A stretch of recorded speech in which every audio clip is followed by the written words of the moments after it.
सांसदों का केवल कर्तव्य है फंड बांट देना। उसमें दलाली जहां जो है समाज में चल रहा है उसमें कोई कमी नहीं है। दलाली के आधार पर उसका ऐसा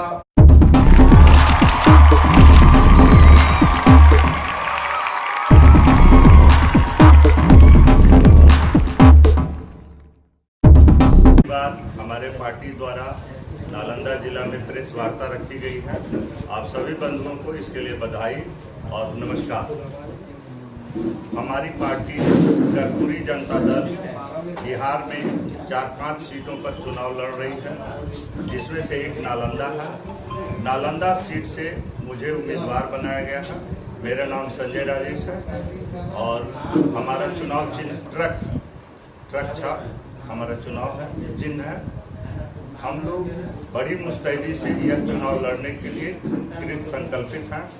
हमारे साथ हमारी पार्टी के राष्ट्रीय महासचिव हैं और सहयोगी हैं पिंटू बाबू, अमित बाबू।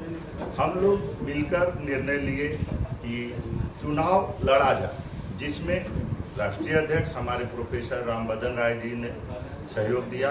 उन्होंने शिक्षा दी, उन्होंने जानकारियाँ दी। उसी जानकारी, उन्हीं के मार्गदर्शन के आधार पर हम लोगों ने निर्णय लिया कि नालंदा जिला से चुनाव लड़ा जाए। यहाँ बहुत सारी समस्याएं रही। अभी वर्तमान में स्थिति काफ़ी गंभीर है नालंदा जिला की। यह सोचकर हम लोगों ने निर्णय लिया कि चुनाव लड़ेंगे। सब कुछ सही सलामत रहा और हम लोग ने अंततः फैसला लिया कि चुनाव लड़ेंगे। हमारा नॉमिनेशन 13 मई को है और उसके बाद लंबी लड़ाई चलेगी।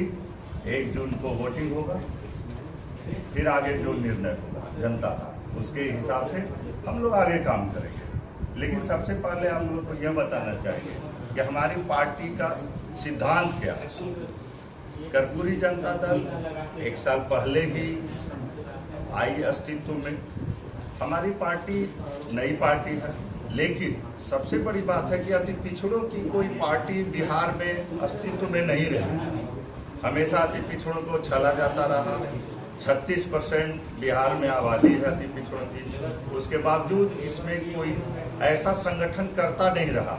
हमारे राष्ट्रीय अध्यक्ष प्रोफेसर रामबदन राय जी ऐसा संगठन बनाए और अभी नया होते हुए भी 5 जगह से 5 कंस्टिट्यूएंसी से चुनाव लड़ने का फैसला किए। तो ये बड़ी बात है हम लोग के लिए। और इसमें से अगर 5 जीत जाए तो आप लोग की दुआएं हो, जनता का आशीर्वाद हो, यह हम लोग आवश्यक तौर पर चाहेंगे। तो हमारी पार्टी का सिद्धांत ये रहा कि अति पिछड़ों को थोड़ा प्रतिष्ठा दिलाया जाए। समाज में छले जाते रहने की आवश्यकता अधिक दिनों तक नहीं महसूस की गई। हम लोग के द्वारा लगा कि नहीं, ऐसा काम किया जाए जिसमें इनको मुख्य धारा में लाया जाए। मुख्य धारा में कैसे आएंगे? जब तक राजनीतिक पहल नहीं होगी, राजनीति में दखल नहीं दिया जाएगा, चुनाव नहीं लड़ा जाएगा, संसद में इनके तरफ से बोला नहीं जाएगा, तब तक के कुछ विशेष अर्थ नहीं होगा। समाज में सामाजिक कार्य, छोटे छोटे कर्तव्य निभाने से पहचान नहीं मिलेगी। अति पिछड़ों को आवश्यक है कि आगे आए, मुख्य धारा में आए और भूमिका निभाएं समाज के लिए।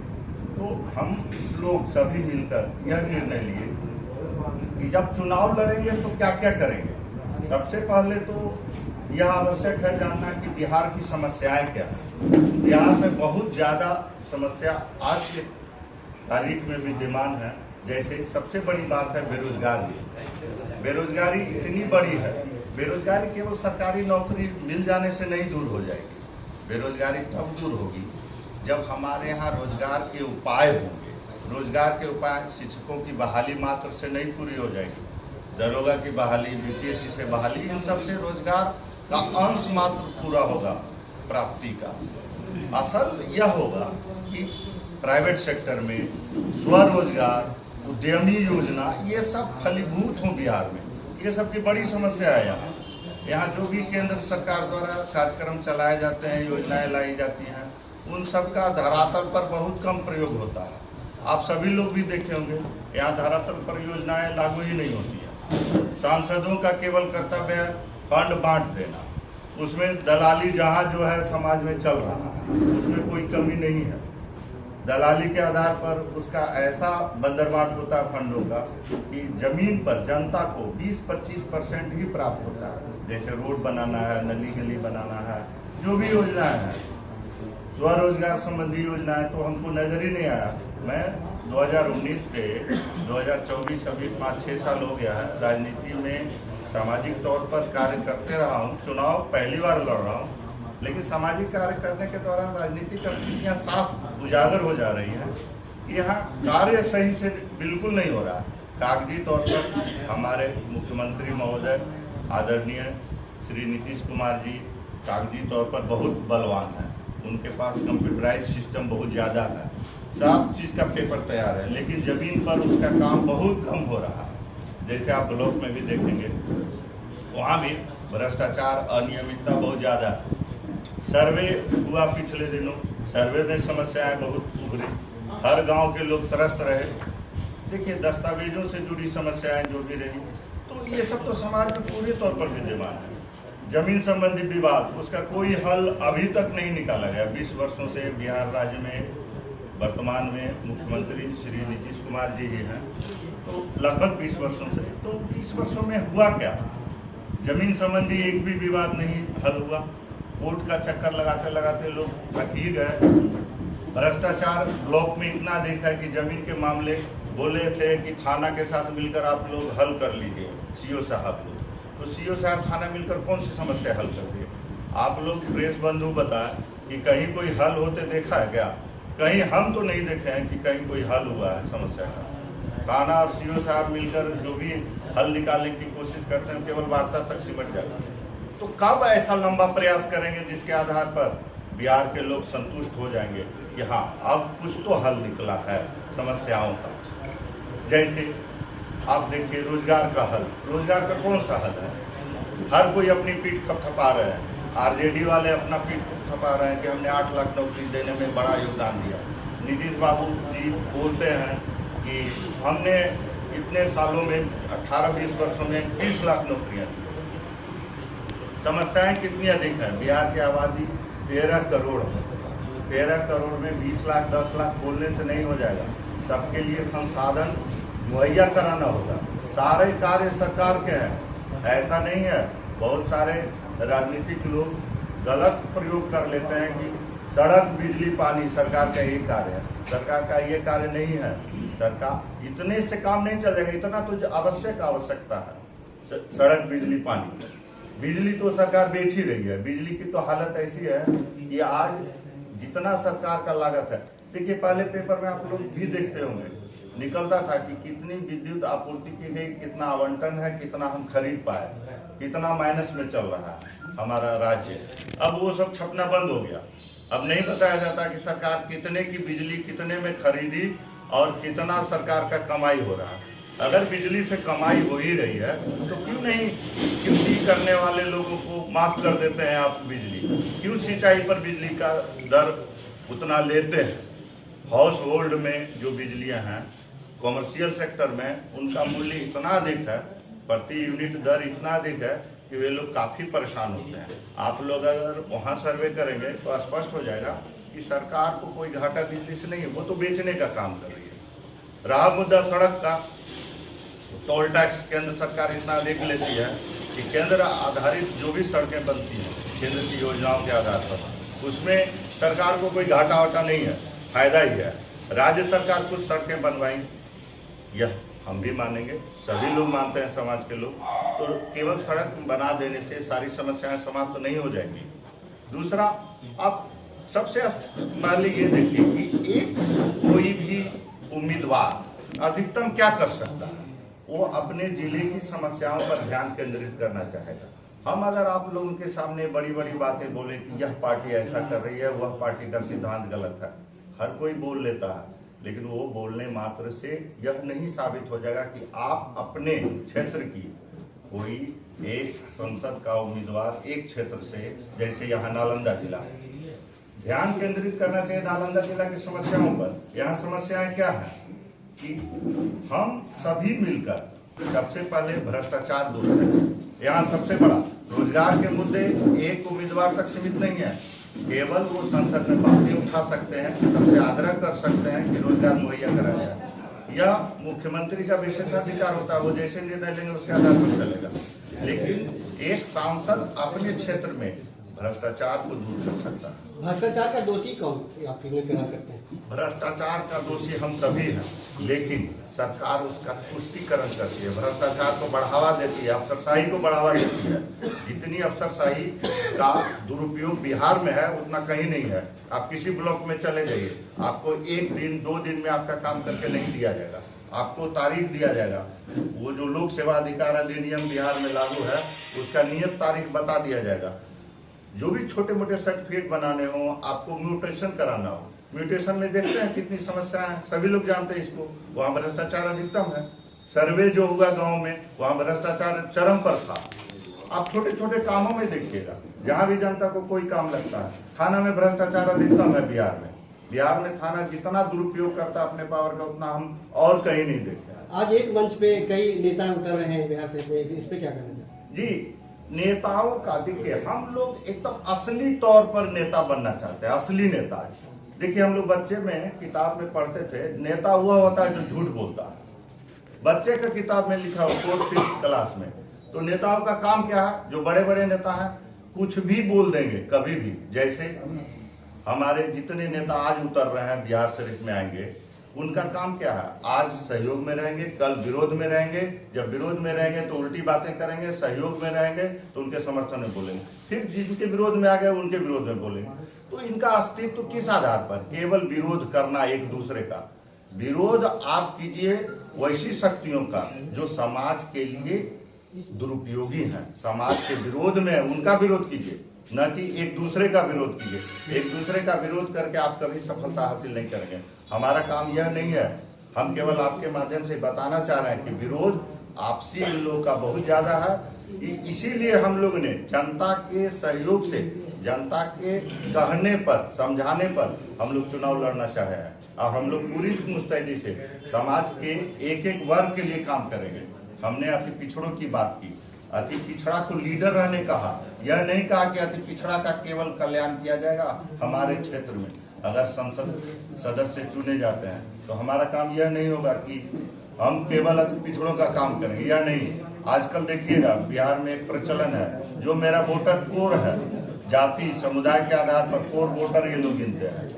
सभी पार्टियां ऐसे ही करती हैं। तो कोर वोटर के आधार पे उनका काम करती है, उनके सहयोग से चलती है। हर पार्टी के दलाल निश्चित हैं यहाँ, उन्हीं के आधार पे वह पार्टी अपना काम करती रहेगी और वही प्रचलन में रहेगा। अगर इसको मिटाना है तो निश्चित तौर पर आपको नए नए सदस्यों को चुनना होगा, पढ़े लिखे सदस्यों को चुनना होगा। जब कोई पढ़ा लिखा आएगा तो निश्चित तौर पर आपके लिए काम करना चाहेगा। अनपढ़ों को चुन चुन कर, उनको भेजकर, उनके लिए 2-4 पीए रखवा कर ऐसा कोशिश मत कीजिए। कोशिश वो कीजिए कि जिसमें संसद सदस्य खुद अपने हाथों से लिख समझ सके और सीधे बड़े बड़े अधिकारियों से बात कर सके, समस्याओं को समझा सके। तो जो भी नेता लोग जो भी नेता लोग बिहार शरीफ में आ जा रहे हैं, उन सब में आपस में विरोधाभास है, कोई एक दूसरे के सहयोगी नहीं है। लेकिन क्योंकि केंद्र सरकार का चुनाव है तो एक दूसरे के साथ हो जाते हैं कि केंद्र में सरकार बन जाए, तभी तो दाल रोटी चलती रहेगी। आप अपना नामांकन कब करा रहे हैं और क्या आपका एजेंडा रहेगा लोगों के बीच में जाने का? हमारा नामांकन 13 मई को है। हमारा एजेंडा स्पष्ट है। सबसे पहले नालंदा जिला में भ्रष्टाचार को काफी निम्न स्तर तक लाना। देखिए, कोई एक व्यक्ति या किसी खास समुदाय के द्वारा भ्रष्टाचार किया नहीं जाता, नहीं दूर किया जा सकता। आप अपने प्रयास से धीरे धीरे घटाते जाएंगे। अगर 5 वर्षों में इसको हम 75% तक घटा देंगे तो हम समझेंगे हम सफल हुए। और हम यह कोशिश करेंगे सभी प्रेस बंधुओं के सहयोग से कि भ्रष्टाचार 75% 5 वर्षों में घट जाएगा। निश्चित तौर पर हम यह आश्वासन देंगे और पूरी कोशिश करेंगे, आप सभी का सहयोग देंगे। 15 साल में भ्रष्टाचार बढ़े हैं क्या?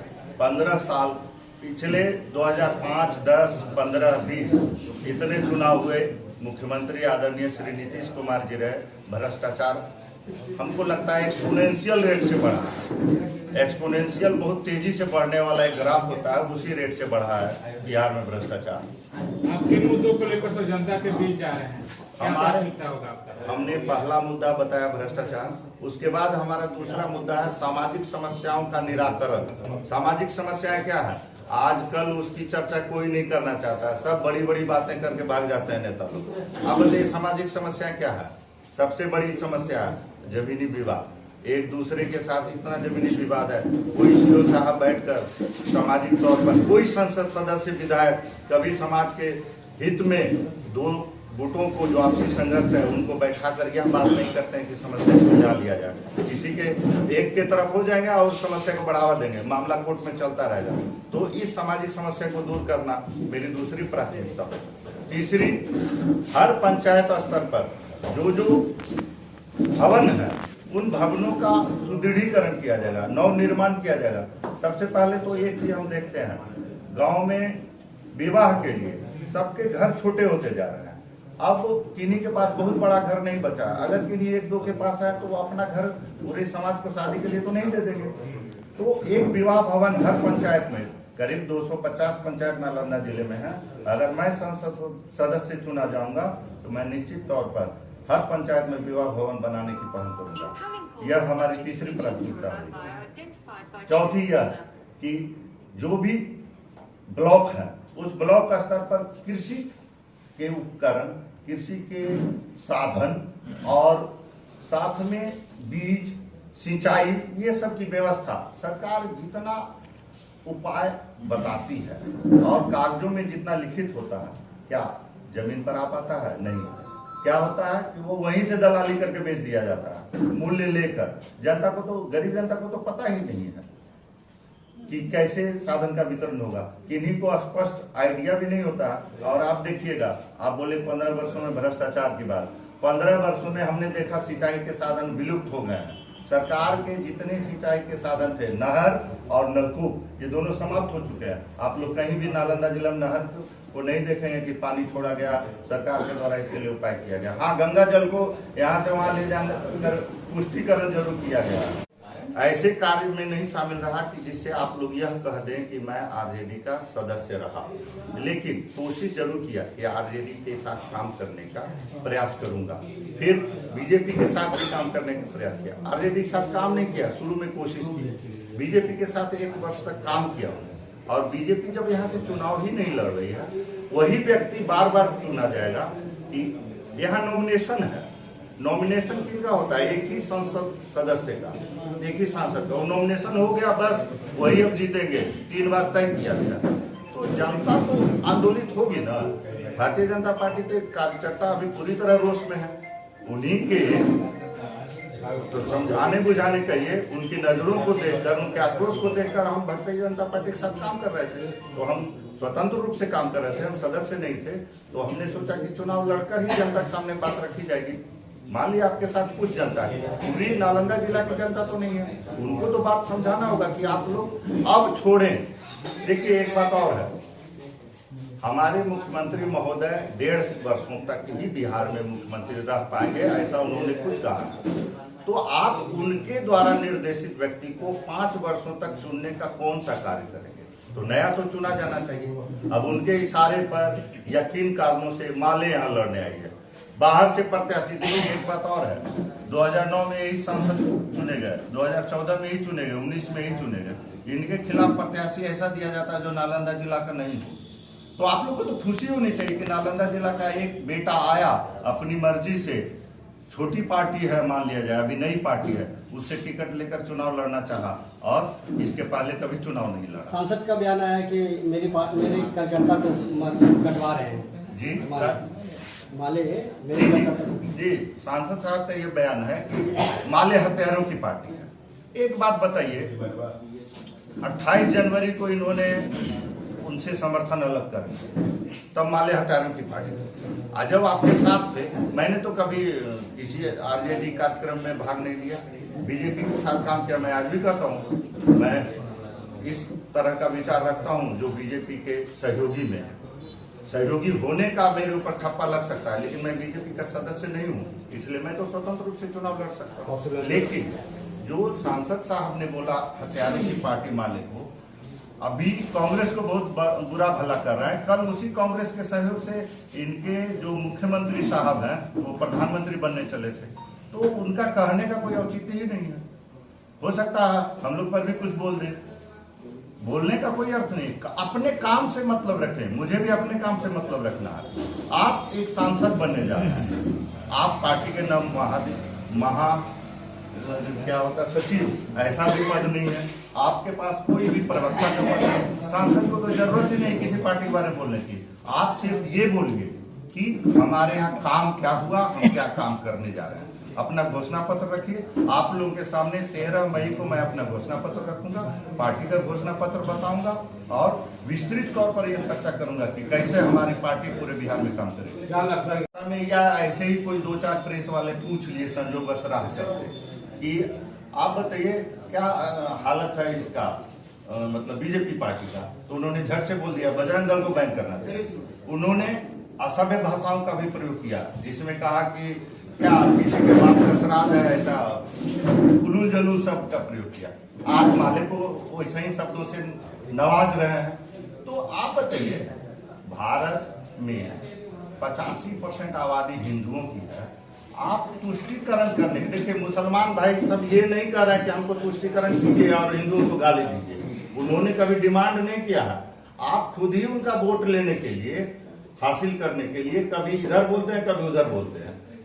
या देखिए हम सभी यहाँ अधिकतर लोग, मुस्लिम भाई भी बैठे हैं, हिंदू भाई भी बैठे हैं, तो जो हिंदू लोग हैं वो अपना पूजा करेंगे, अपने श्री राम को पूजेंगे, हम भी श्री राम को पूजते हैं, निश्चित तौर पर पूजेंगे।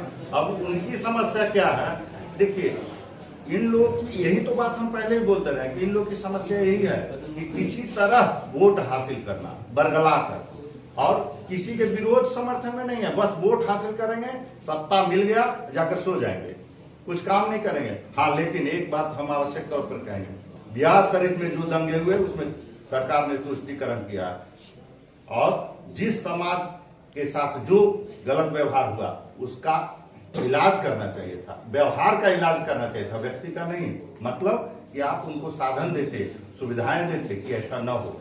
या दंगे के बाद हमारी राय है कि मुख्यमंत्री महोदय को बिहार शरीफ एक बार आना चाहिए था, आकर अगर वो कह देते बीच चौराहे पर आप लोग मत लड़िए, सारे हिंदू मुस्लिम भाई नहीं लड़ते, यह आवश्यक था।